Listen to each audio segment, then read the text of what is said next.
Hi, I'm Marie Plutt from aspirationsresume.com, here to give you your daily resume tip.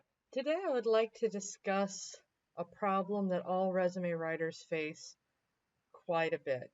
Unfortunately, it's an ugly word, but it's something we have to battle on a daily basis. Ageism. It's not technically legal for employers to discriminate against applicants because of their age. However, in practice, it's done quite frequently.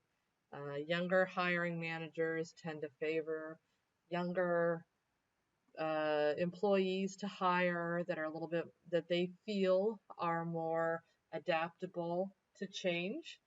And there's a lot of preconceived notions about older applicants. There's also an issue in the United States where it comes to paying for health insurance for older applicants who come up with much higher insurance premiums that have contributed to some ageism as well.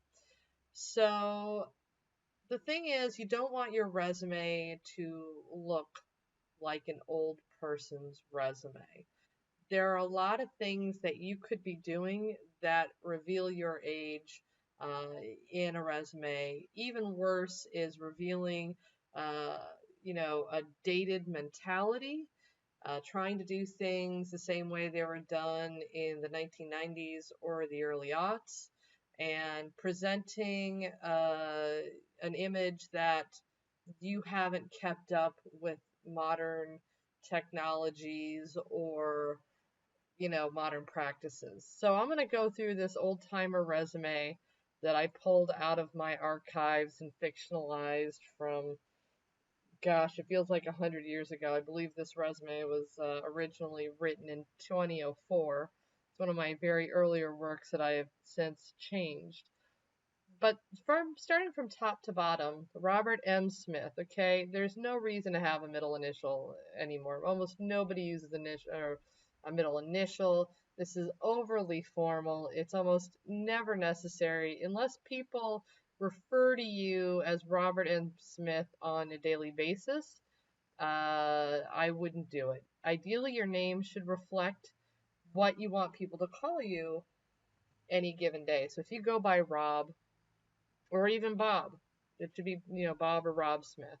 It shouldn't have the middle initial, and it shouldn't be completely spelled out if you don't usually go by Robert. But I've talked about this in the past in regards to contact information. Ideally, you really want to have just one phone number. Employers aren't going to chase around multiple phones and put a bunch of different messages on voicemails. So just give them one number to work with. And if you have home versus cell with a landline, that kind of denotes an older, more established person. Same with a dated email address, AOL.com. That means you are terrifically old if you're still using AOL.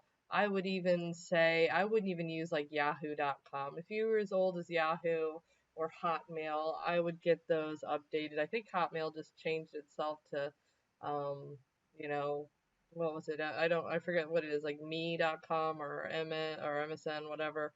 But I would, get a Gmail account, Outlook account. These are free, and Gmail is pretty timeless now. An objective statement, to put the word objective, is almost never used anymore. And of course, exalting the number of years of experience you have, especially if they're over 2 decades, is really old-timey to do. Most modern resumes don't sit there and say 5 years of experience this, 6 years of experience that, 10 years of this. It's boring, it's not inspiring, it's very passive language, and more importantly, they're going to look at your work history. They're going to know how many years you have. What's important is that you accomplish things very well, that not only do you just do things or have experience in them, but that you have a quantifiable, specific successes that you have garnered throughout your career. And that's what you need to do. The other thing is obviously is the dates. Most resumes really don't go past, to really, some resumes will go up to about 10 years. Some will go up to like maybe 15. When you get to 20 years, and sometimes you have to, sometimes you can go back about as far as 20 years. You really don't need to go past 20 years. There's no reason to go back that far. Nobody wants to read that long. Um, and that will absolutely expose you to ageism. If you start seeing dates in the past millennium, you need to trim it up. So the rule of thumb is when it comes to education, if the education itself is already over 10 years old, you don't need to have the dates. You can put it at the end of your work history if it's that long ago and just remove the dates, and they already have the administration, the degree. And local home goods, you don't need a job that's already 15 years old. This could just be taken off. Plus, in this case, this is a property manager. This is a property management resume. This guy is in real estate and property management. This was an irrelevant job. It's a store manager at a home goods store. So this can be removed, and really these sections should be more robust and provide more actual achievements. The other way that you can tell that a resume is written by an older person is kind of this old-timey black and white Times New Roman font. Uh, that's not really popular now. Most modern resumes have a little color. I wrote this resume for a gentleman who was himself afraid of ageism and had a very long history that went back 30 years. And I don't go further back from 2003.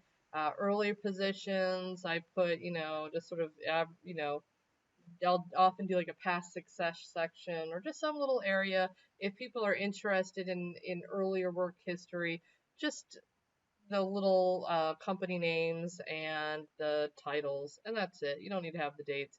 You don't have to have the dates of the Bachelor of Arts that was done so long ago. Thank you for watching today's daily tip. Again, my name is Marie Plett, and I am from aspirationsresume.com. Please contact me today if you are seeking only the finest in resume development.